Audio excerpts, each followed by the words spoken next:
These are strange days. These are very strange days. I mean, I just came to London, quite apart from dropping my tearful daughter off at school because she wanted me to go on her school day out to the Wetland Centre in Barnes in London, and I had to explain I was going to go and speak to students, and she said, "What are they?" And so she doesn't like you very much at the moment because I'm here rather than there.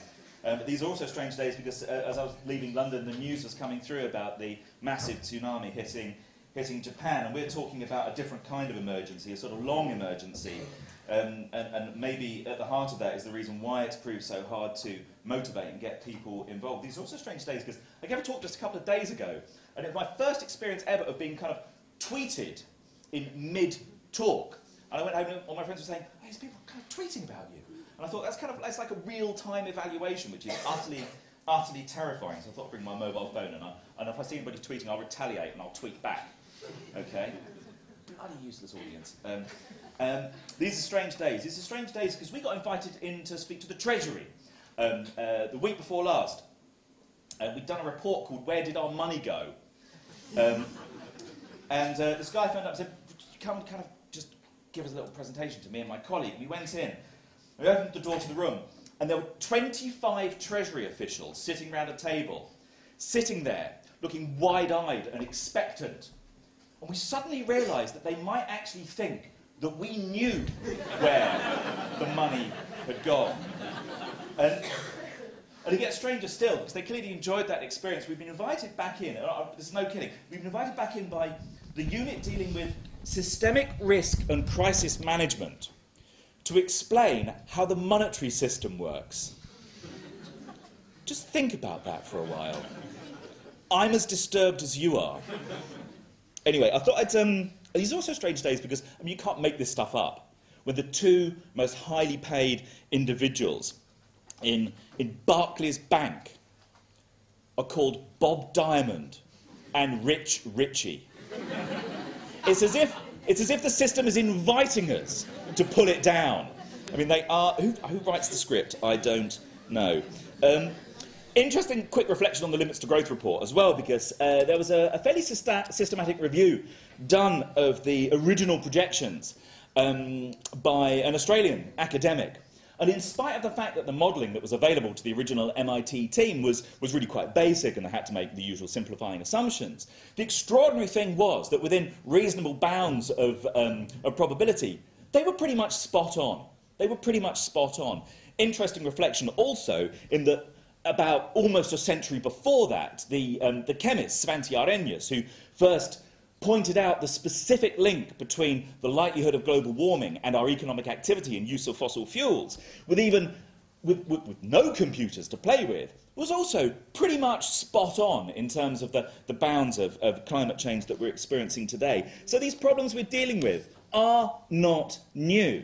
The deeper underlying problems, I agree, are more cultural and political in terms of actually achieving something. So I thought I'd kind of kick off with the words of John Shah, the futurist, because I think it gives a feel of the project that we're now about. He wrote that the future is not the result of choices among alternative paths offered by the present, but a place that is created first in the mind and will, created next in activity. The future is not some place we're going to, but one we are creating. The paths are not to be found, but made. And the activity of making them changes both the maker and the destination. We're engaged in a dynamic process, acting in the context of uncertainty, using our best judgment to make the next best step. We're engaged also in a struggle of mindsets. Again, not something new when you're working towards a paradigm shift. Thomas Huxley, known as Darwin's bulldog for his defence of evolution, went on a lecture tour of the United States to argue in favour of the theories, clearly a project which is incomplete if we look at the tone of the debate in some parts of America at the moment. He once got, when he was kind of given his presentation, he got heckled by an elderly woman from the back of the hall who called out and said, "You can't fool me, Mr. Huxley, because I know that the Earth sits on the back of a giant turtle." And he thought, OK, I better play along with this one. And he said, Yes, madam, that's a very interesting point of view. And could you tell me what is beneath this giant turtle? And she said, "Oh, you can't catch me out. It's turtles all the way down." And when we're up against trying to establish that there are, however flexible, fundamental biophysical limits to economic growth, growth in GDP, because there is some confusion about this, and growth used in economics has a very specific meaning. It means growth in GDP. You might think we've kind of made some progress since those days, but I was engaged in a debate with someone from what I politely call one of the sort of more right-wing leaning economic think tanks at the Science Museum in London. And I put it to him. I said, OK, all right, yeah, technological innovation, efficiency, blah, blah, notwithstanding rebound effects and all the rest of it. But when push comes to shove, where are the resources going to come from for infinite economic expansion, infinite growth in GDP? And he thought for a moment. He missed half a beat. And then he came back and he said, asteroids? There is a level at which you're dealing with not a rational debate, not a rational process. So here we sit with the best information available and with some of the best climate scientists telling us that we're on the cusp of losing the climatic conditions in which civilization emerged, and using the risk categories of the IPCC on current trends in greenhouse gas accumulation. This is an imminent process. We did an exercise using those risk categories and said, well, when does the point come when the chances are worse rather than better, i.e. worse than 50-50, that we'll cross this threshold of committing through the accumulation of gases to a temperature rise of 2 degrees. Why 2 degrees? Well, because beyond that point, it becomes a bit of a game of climate roulette about whether you can stop euphemistically called positive feedbacks, which are not at all positive in this context, kicking environmental dominoes. And the result was 69 months. It takes us to the end of 2016, so we have a very small window of opportunity in which to act. Largely, in fact, the term of the current Parliament, of which Caroline, who's just joined us recently, is a member. No pressure at all. Another excellent piece of work done recently that was published in Nature just over a year ago was a welcome attempt, an interdisciplinary attempt by a group of international scientists to identify not just climate boundaries, but a number of other key life-supporting ecosystem functions. And when we start to overburden those, put them beyond their tolerance levels, their ability to regenerate. And they identified 9, 3 of which we transgressed already, one being the greenhouse gas accumulation, principally carbon dioxide, the other being the nitrogen cycle, upon which our farming systems depend, the third being the rates of biodiversity loss. 3 of the other categories we were very kind of close up to the boundary, 1 not far off. 2 of the areas there was still work to be done on being able to identify what the threshold was likely to be. And behind all of this, we have a culture which tells us that the more we consume, no matter how much we've consumed already, the better we will be. We have cultural dice loaded in favour of consumption for its own sake. Now, in order to get a kind of handle on this, I did a little exercise. I spent a day and I counted all the adverts that I came across, whether it was in magazines, TV, radio, billboards, that were telling me that my first and primary duty as a human being was to buy stuff, and this would make me happier. And I counted 454. And then I counted the number of messages that I came across in my day-to-day environment that told me to think as a citizen. There were 3. So few, in fact, that I could remember what they were. One was a sign at the railway station saying, please would I not beat up their staff. One was a sign by the side of the road addressing me as a driver, which I'm not, saying would I please not run cyclists over. And the third one was a police notice saying if I happened to see somebody being beaten up last Thursday, would I get in touch? So we've got cultural dice loaded. And this matters. This matters enormously because a lot of the pioneering work done on the sort of behavioural psychology tells us that we do respond very, very profoundly to the messages that we receive. There was a classic study done on the behaviour around ageing, in which 2 groups were taken, one a control group, one a group which was primed with words that suggest the the feeling, the nature of old age. And then the two groups were studied. And the groups, the term used in this is stereotype activation. The group who'd had the stereotype for elderly people activated very subtly in ways that they probably wouldn't even have noticed, actually, compared to the control group, started moving, walking more slowly. They actually became more forgetful. So if you live in a cultural paint pot that tells you that growth and consumption is the normal order of the day, is the social norm, you get a self-reinforcing dynamic. And this leads me to what I like to call the tragedy of development. It's a term which I came across in a fabulous book by a man called Marshall Berman called All That Is Solid Melts Into Air. It's mostly a literary view of modernity. But in it, he does a brilliant assessment of Goethe's Faust.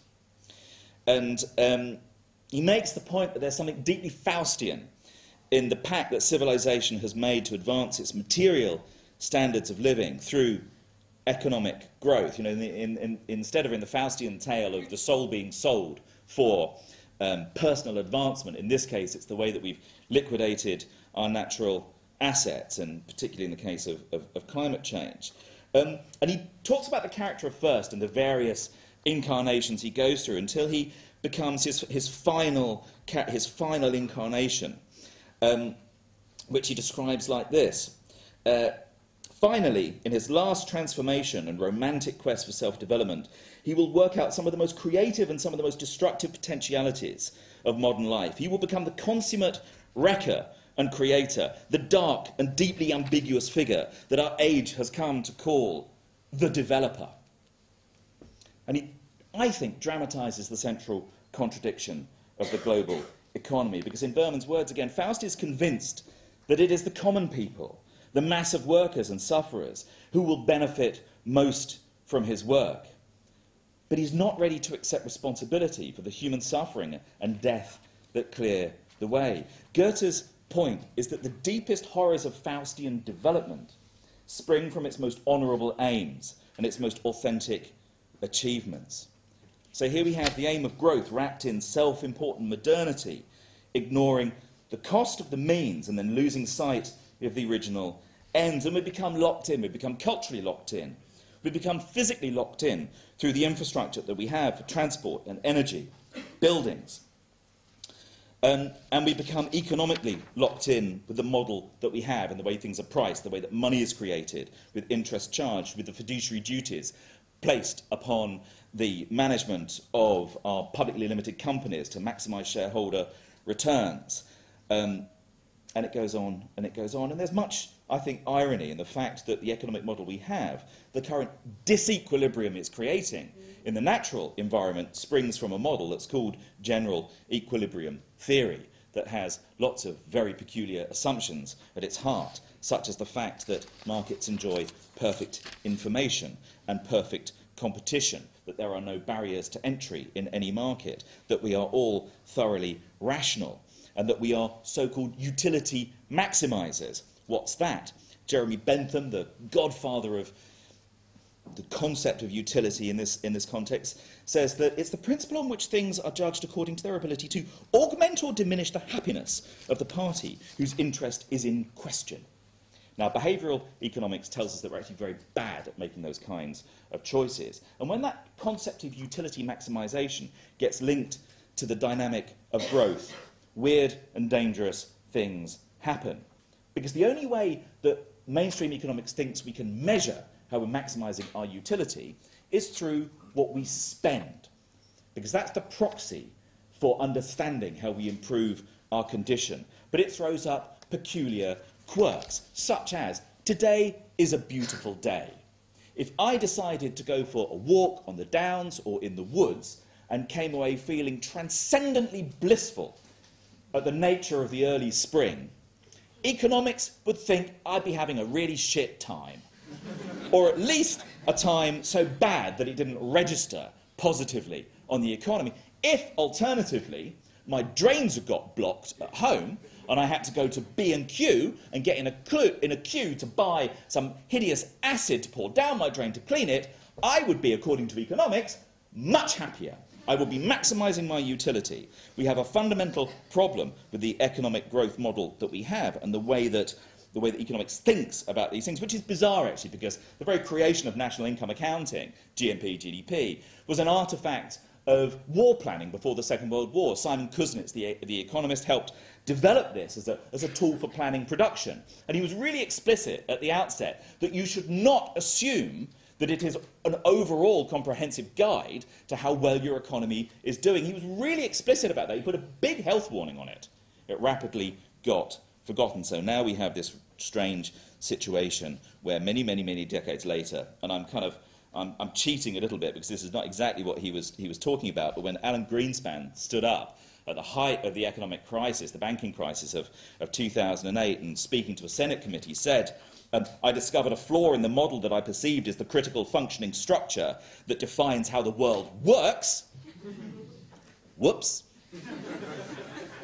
He'd been running the global economy for 20 years by that point. We kind of know what he means. And there is a link here in the way that the deregulated, liberalised financial markets, which allowed us to live economically beyond our means, also allowed us to push the boundaries of living beyond our environmental means. So when you hear those terms of overheating, meltdown, systemic risk, they apply just as much to how we've used our natural resources as they did to how we used other things. And it's odd, too, that it seems to take people outside the discipline of economics to see the obvious.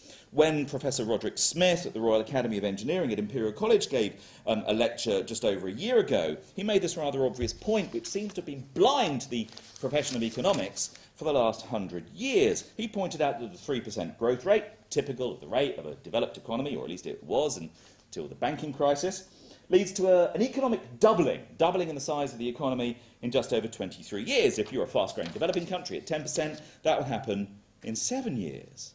But with each successive doubling period, you consume as much resource as all the previous doubling periods combined.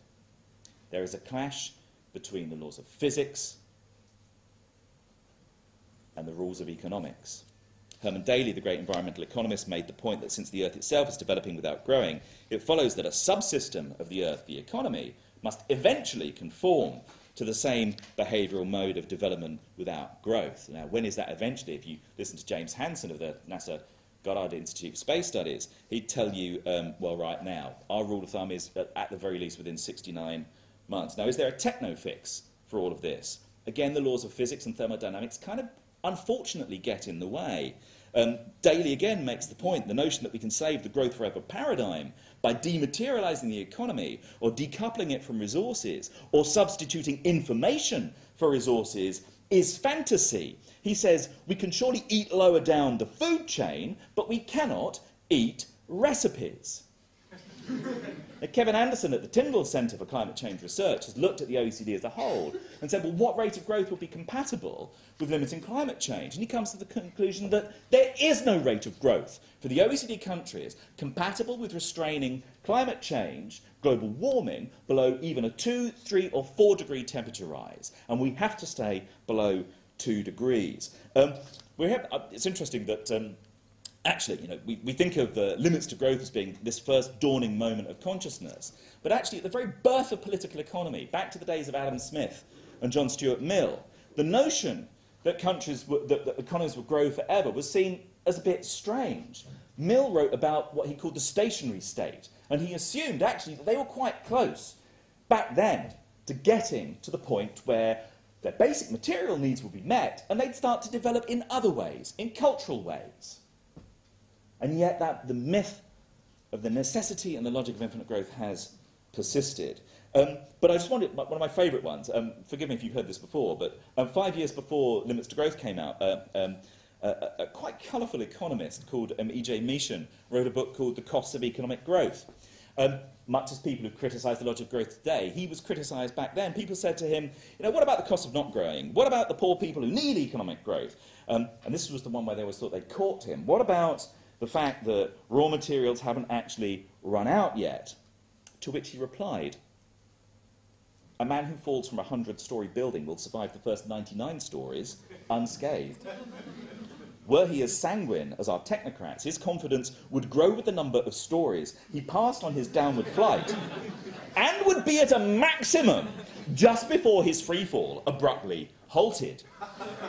Now, on the question of growth and the poor, well, of course, the logic there is that growth has become an incredibly inefficient way of meeting our needs. If you take the 1980s, which in development circles was considered the lost decade of development, and you took a notional $100 worth of global economic growth, well, in the 1980s, about $2.20 of that went to people who were defined as living in absolute poverty. And then you jump forward to the 1990s, the decade of the UN conferences that generated the Millennium Development Goals. And because of the negative redistribution that was happening in the global economy under the aegis of the prevailing economic model, there hadn't been trickled down, they'd been flood up. Because by then, for every notional $100 worth of global economic growth, just 60 cents was getting to people at the bottom of the income pile. And because of that stretch, because of that paradox, that to get ever smaller slithers of poverty reduction to people at the bottom of the economic pile, it was requiring ever more overconsumption by the already rich, for whom it was not improving their sense of well-being or life satisfaction, things went a bit crazy. So if you wanted to get everybody in the world on that logic with that stretch onto just $3 a day, why $3 a day? Well, because between about $3 and $4 a day, the very hardwired link between income and life expectancy begins to break down. Now, this is way above, what the sort of international political community is trying to achieve at the moment. The resource intensity of that growth path would lead you needing something like 15 planets like Earth. And that's conservative. And that's a problem, because the last time anybody looked, there didn't appear to be 14 going spare. Now, that all sounds a bit doomy. How much time have I got? 5 minutes. 5 minutes, OK. Whirlwind tour to the end. The positive stuff. Solutions. The fact is that where there's political focus, where there's commitment, it is utterly extraordinary what we can achieve. I don't know if anybody's had to survive the upgrading of the East Coast line in Britain over the last decade or more. You go back to the Victorian era when they were putting in new infrastructure. In a single weekend, starting at dawn on Saturday, finishing at dawn on Monday, a whole regional railway line was relaid and opened on time. In a single weekend, that piece of critical infrastructure was changed. Post-war, we created, in a really compressed period of time, the infrastructure of the welfare state. Between declaring that America was going to put a man on the moon, within 8 years, they did it. Cuba, in very different circumstances at the end of the Cold War, when it lost access to cheap Soviet oil almost overnight, could have been a disaster. There could have been widespread starvation, but a combination of community-based action, the almost overnight reinvention of organic urban agriculture and targeted government programs, so bottom-up and top-down, saved that country and produced a population that was, as a result, within a very few years, much healthier. In the period of the Second World War, likewise, against a very different threat, admittedly, but in the space of 6 years, Britain re-engineered its entire productive pace, totally changed our consumption patterns, and again, unexpected, perhaps unplanned, but you saw one of the most rapid improvements in the health of the non-combatant population that the country had ever seen. So those are very historically specific examples, but the point of mentioning them is to say that with the right context and focused action, amazing things are possible. It's also true that we did a huge study looking across Europe, but also with a very large sample size in the UK, that when you look at our levels of consumption, this is on the basis that most of our material needs have been met, you find a wide range of lifestyles in Britain and Europe. Everything from people living really quite frugally, at least they claim, around about 1 planet living, right up to sort of 8 planet living, where they're flying around the world and they've got TVs the size of swimming pools. But when you then look at the levels of life satisfaction, there's simply no correlation. You're just as likely to have as high a level of life satisfaction at a low consumption level as you are at a high consumption level. We think there's a huge economic opportunity to make this transition at the moment, and we think there's interesting ways in which it can open up routes for higher levels of well-being by dealing with issues about such as the more equitable distribution of work. So at the moment you have people in the economy who are massively overworking, other people who are at large-scale structural unemployment. Through the redistribution of work, we think interesting things might come about. In the municipality of Utah in the United States, pushed by the recession, admittedly, they didn't choose to do this, but they put the entire workforce onto a 4-day week. What they noticed was absentee rates went down, staff morale went up, their CO2 emissions went down by 14%. Stumbled across a solution which, if you consciously thought through and planned more effectively, could lead to very interesting things happening. What's it worth rounding up on? Let's have a think. So much more to... Don't let anybody tell you the money's not there to do this, by the way. Even if it's just looking at the scale of unpaid, avoided and evaded taxation in the UK, depending upon which estimate you look at, it's anywhere between 40 billion and 120 billion a year, something which would utterly change the landscape of the current economic debate. We have big choices. We can either choose to spend 97 billion on replacing Trident, or we could put that into job creation schemes, renovating our building stock, laying the foundations of a more sustainable transport, energy and agricultural infrastructure. Don't let anybody tell you that we can't afford it. It's simply not true. And the cost of not doing it, also if you read the Zero Carbon Britain report, they point out that they were being romantic. They were talking about oil at $78 a barrel. That the cost of not substituting new infrastructure for what we're losing in North Sea oil would cost Britain, in terms of its terms of trade, 52 billion more for what we would have to import. So what do we want instead? We want an economics which, as Herman Daly describes, is a subtle and complex economics of maintenance, qualitative improvements, sharing, frugality and adaptation to limits, an economics of better, not bigger. In our report, The Great Transformation, we did a very thumbnail assessment of what it would take to put the UK on a proper path of decarbonisation, and to do it in such a way that we didn't destroy the social contract, that we were still able to afford the things that we needed. And what we found was that by modelling on moving to, say, Danish levels of equality, the social costs associated with higher levels of equality, I'll reference the work of Kate Pickett and Richard Wilkinson in the Spirit level, the social costs saved through having a more equal society, the environmental costs saved by getting onto a more sustainable economic path, allow you to still hold together the social contract. I think our...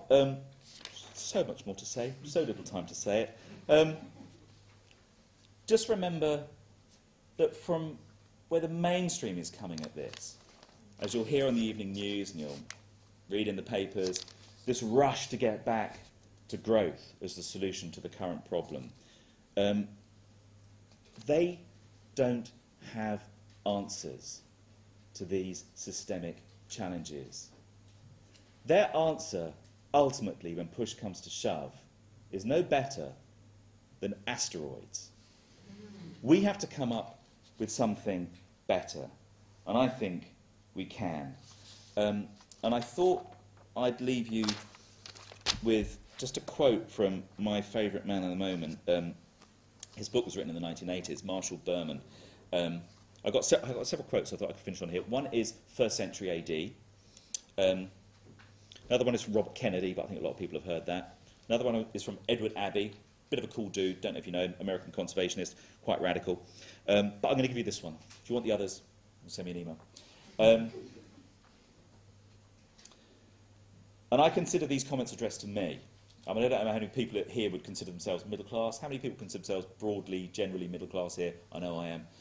So this is kind of addressed to me, I think. He uses the term bourgeoisie, but that's what he means.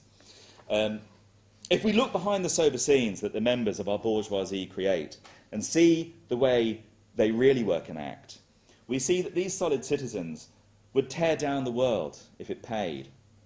Even as they frighten everyone with fantasies of proletarian rapacity and revenge, they themselves, through their inexhaustible dealing and developing, hurtle masses of men, materials and money up and down the earth, and erode or explode the foundations of everyone's lives as they go. Their secret, our secret, a secret they have managed to keep even from themselves, is that behind their facades, they are the most violently destructive ruling class in history. And I think our challenge is to find a way of declaring peace. Thank you for listening.